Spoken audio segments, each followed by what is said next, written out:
Jonathan Reed. At last we meet.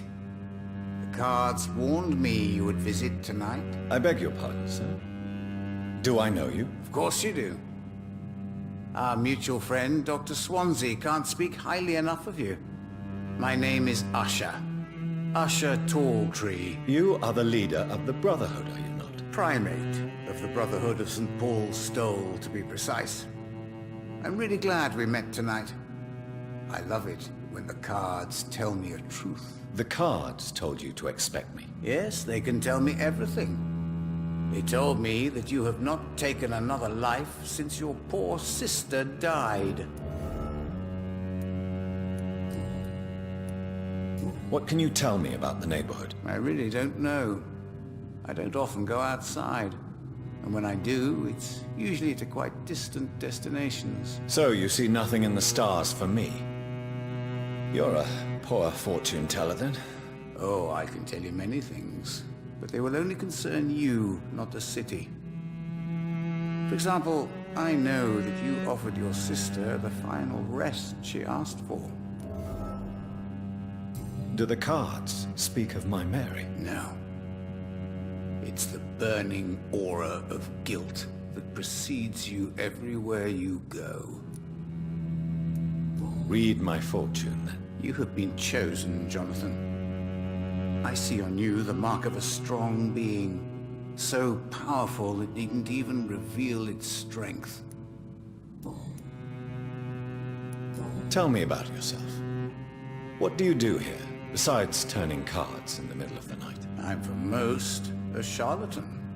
For a few, I'm a vampire. And for you, I'm the primate of St. Paul's Stole. Some believe you to be a vampire.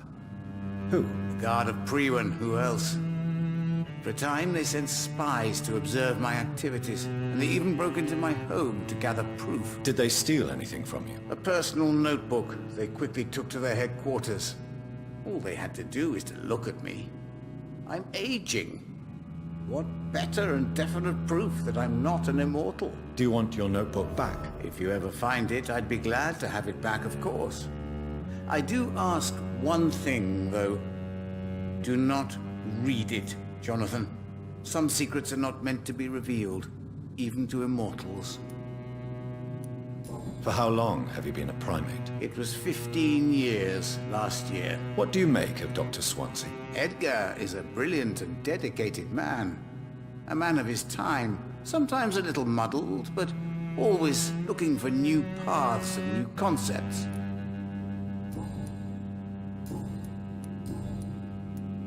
How do you measure the amount of blood on my hands? I told you. The cards always tell the truth. Well, most of the time. Is it possible to tell me my future? A vampire's fate is much more delicate to read, Doctor. But I can try. All right. Let me hear it. You're on a path to redemption, Jonathan. But be careful. One single trip and you'll fall. That doesn't sound promising. Take this, young Ekon, as a personal reward for your strong will. Keep following the right path and you'll reach safety. How did you learn about Mary? And spare me the hocus-pocus parlor tricks. The truth, now! Swansea told me. Don't look at me like that. His task is to observe and gather information about vampires. He had to tell me about Mary.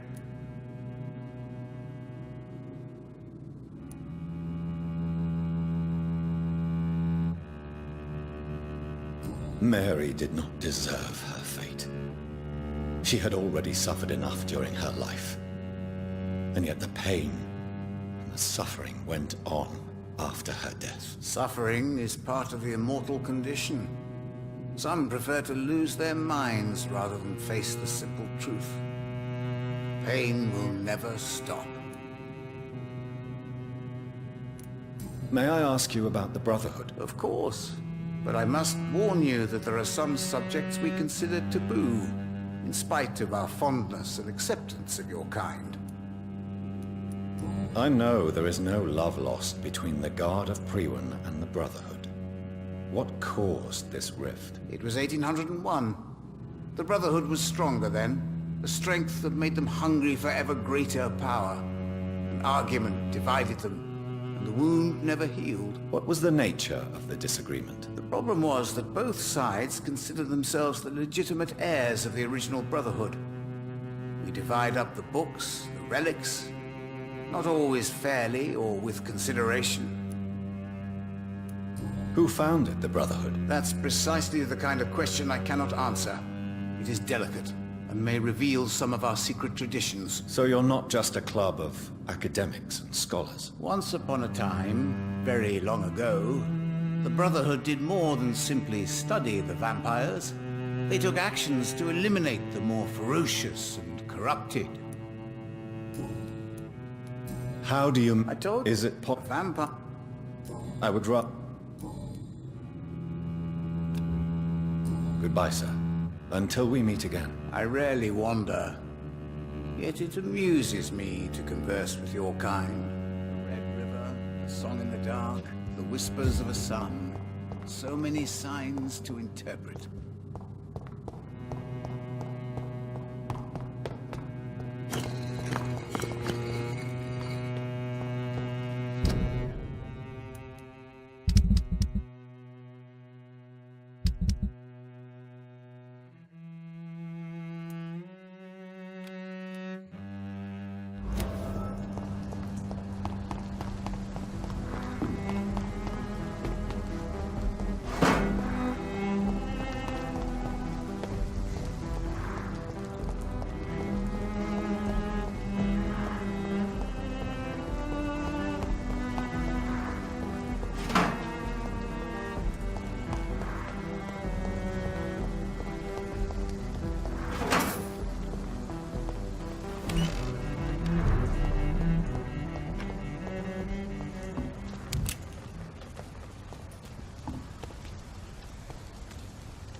A restaurant where the guests are blindfolded before being seated.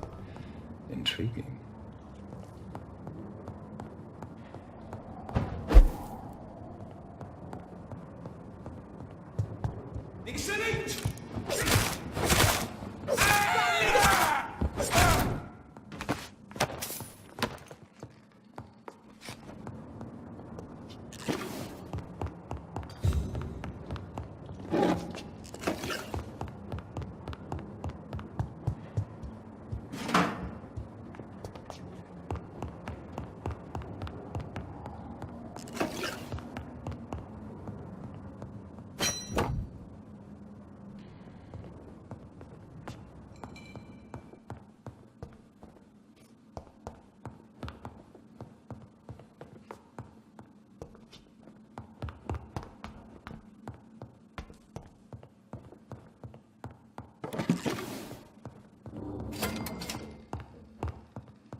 More Braille.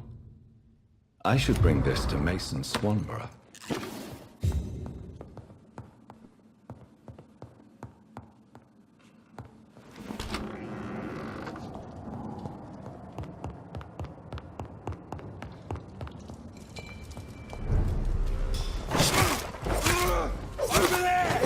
There's one there!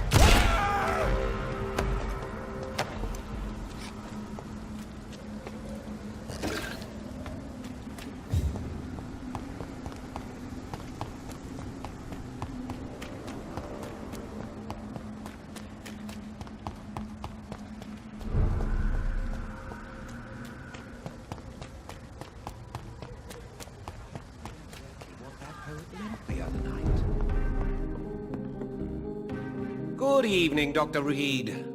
A great night, what? I have found a restaurant that could satisfy you, Mr. Russell. The most intriguing and exotic restaurant in London. Really? You have piqued my interest. Where is it? It's a place where you eat in complete darkness and try to identify your meal without anything but your palate. My, oh my, how interesting. It could even be fun to eat a little poisson et frites that way. Oh, thank you, Dr. Reed. Please, have this for your research.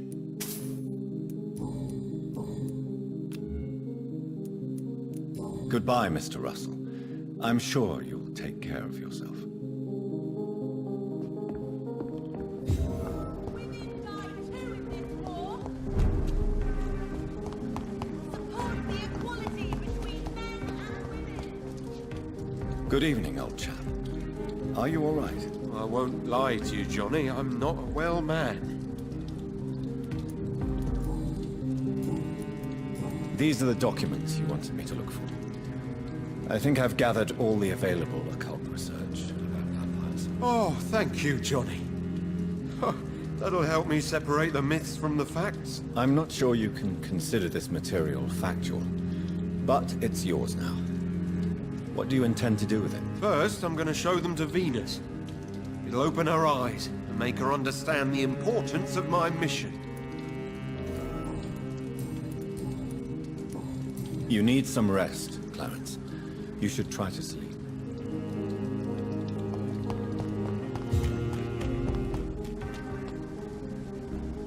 We meet again, Mr. Kimura, in a more peaceful situation. Dr. Reed, still visiting London by night? We must both be nocturnal animals, you and I. After your captivity, I thought you'd be more cautious. Breathing the cold night air helps calm my mind, sir. I've had the most frightening nightmares since I escaped that filthy jail. May I ask you what you do for a living, Mr. Kimura? I was a landlord. A wealthy one. And not a very kind one, I realized recently. Why this sudden epiphany?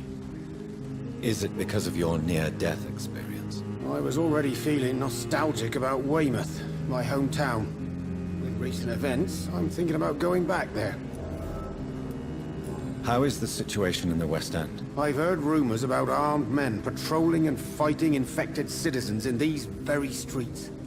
I was lucky they didn't shoot me when I was abducted. Why are you so nostalgic for your hometown, Tadao? I was focused so much on making money, I almost forgot that my relatives and friends are threatened by this epidemic. Have you heard anything from your family? I was not only a bad landlord, I was also a bad husband. I've not seen my wife and son for years. Busy, busy, busy. At least now you're ready to go back and see them. But don't be surprised if your son bears a grudge, sir. You make it sound like you suffered from an absent father yourself, Dr. Reed. Well, I'll keep your warning in mind. Have you no friends at all? Over the years, I'm afraid my greed turned me into my friend's adversary, while I became friends with my professional rivals. Those you grew up with didn't share your views on money and success. Would you believe I was once a member of poetry circles and an astronomy club? We were young, such joyful dreamers then. But I stopped laughing long ago. Can you change? And is it what you really want? If so, it must come from within, not without. I've seen what an altruistic gesture can do. Nothing forced you to save me, Dr. Reed, but you did. I will follow your example in these matters from now on. There is no need to thank me. Rescuing a London citizen should not be out of the ordinary, though I'm afraid it may appear so in these difficult times. You did not only rescue me, you fought for me. You put your life in danger to save me. That's quite extraordinary. How will you cope if you're attacked again? I don't know. I've heard about these men and women who patrol the West End every night, chasing criminals like my abductor. Maybe I should join them. What can you tell me about your abduction? If you really want to know, I was locked in that building for 3 or 4 days. My jailer was insane, mumbling about sacrifice and voices. And why didn't he sacrifice you? That was the weirdest part. He claimed to spill blood was not enough. It had to be done when some stars were aligned. Which stars? That's the whole point. He wanted me to talk to him about some Red Queen configuration or constellation. I've never heard of such an astronomical term. What did he say about voices? He constantly whined about the voice of his master, ordering him to do terrible things. He wanted to silence the voice by offering blood. My blood.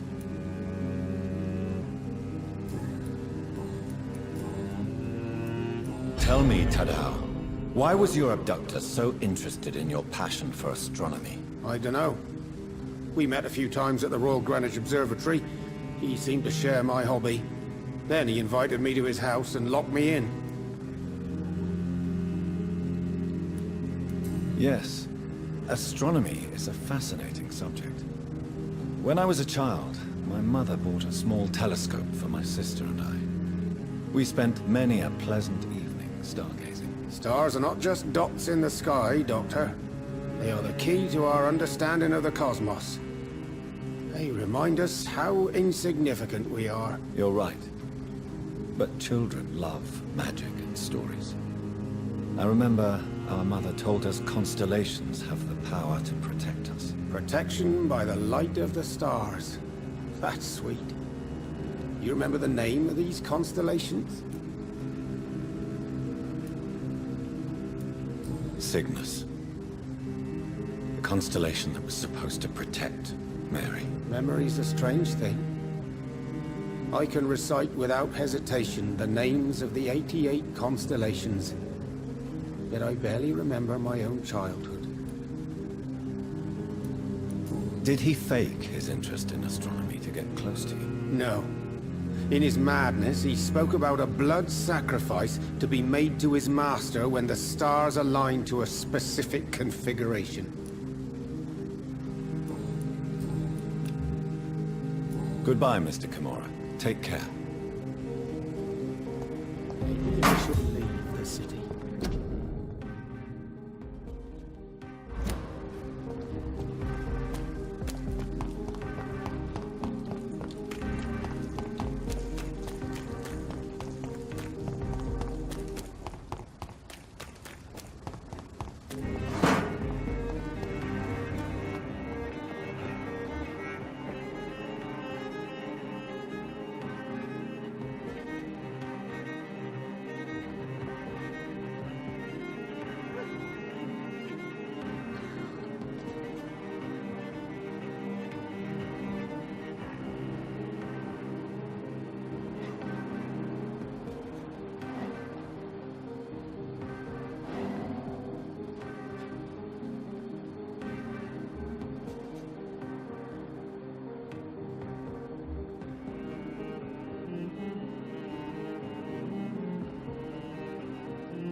You give me no other choice, Clarence.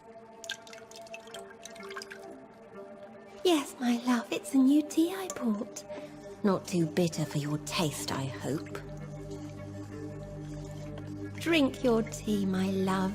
Drink it to the last drop. And shut your damn trap for good.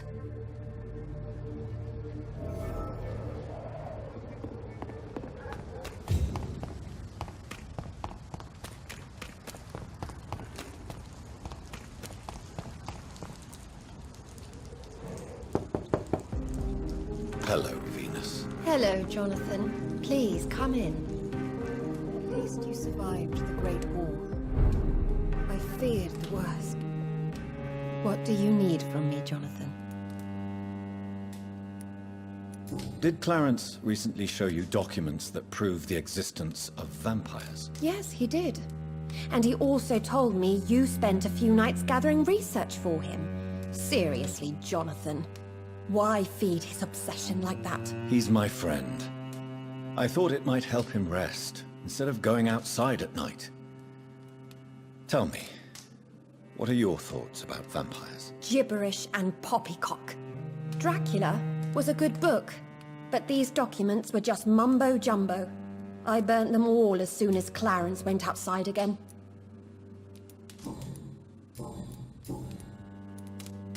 Why are you poisoning your husband? He has spent a fortune printing his bloody papers.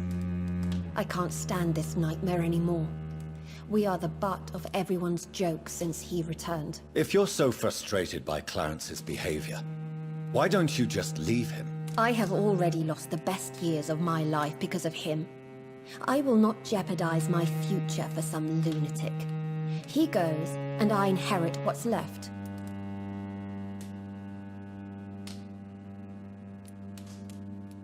I cannot let you kill your husband, Venus. This madness is more insane than his obsession. What are you going to do? Report me to the police? I did my research too, Dr. Reed.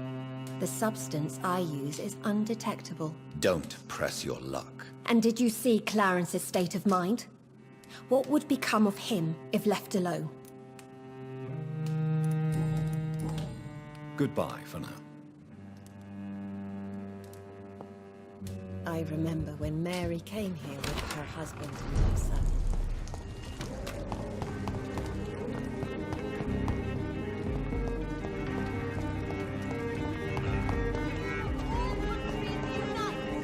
Good evening, old chap. Are you all right? I won't lie to you, Johnny. I'm not a well man. Venus is poisoning you, Clarence. She wants you dead. So she really hates me that much now. My poor wife.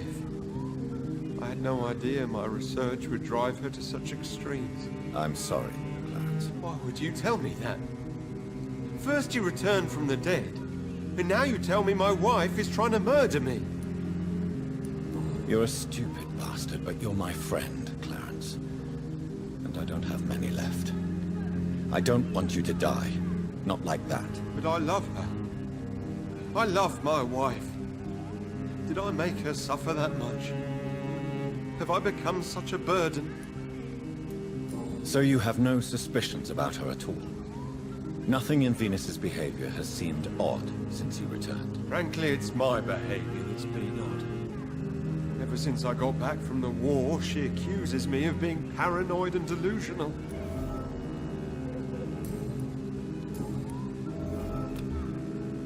You need some rest, Clarence.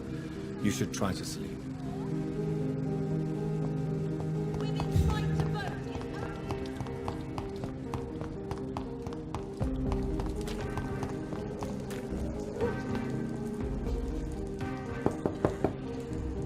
Hello, Venus. Hello, Jonathan. Please, come in. You're always welcome here. What do you need from me, Jonathan? Why do you and your husband argue so much? He is not the kind man I married and loved. He is obsessed now. Obsessed with chimeras. I feel trapped. It just makes me want to scream.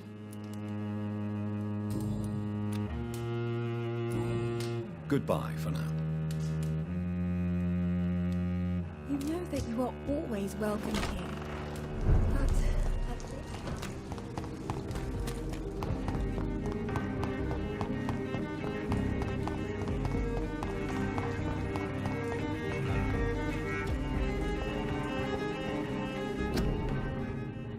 His name. You cannot forget his name. Rats. Tasty rats. Those clever rodents are cautious now.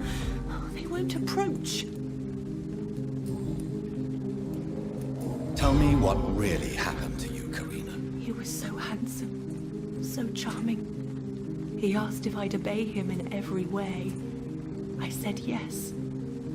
And then he...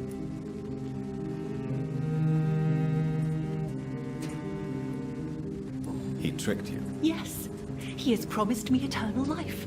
And now I must eat these rodents for attaining it. But of course, it's a lie.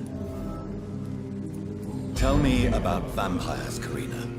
You must have met one recently. He promised he would help me, give me immortality, make me escape this world of death. He promised. Who is he? How did you meet him? I can't tell you, Doctor. He won't let me. Karina, I order you to reveal to me the name of the vampire who took control of your will. Speak their name. Don't you dare interfere with my game, Ekon. Go find yourself your own toy and let me play with mine. Who are you? Reveal yourself. Let this woman be. Why? What would be the fun in that? It's so amusing to see her defile herself, one bite at a time. This vampire is as powerful as he is wicked. Help me, please, Dr. Reed. Help me.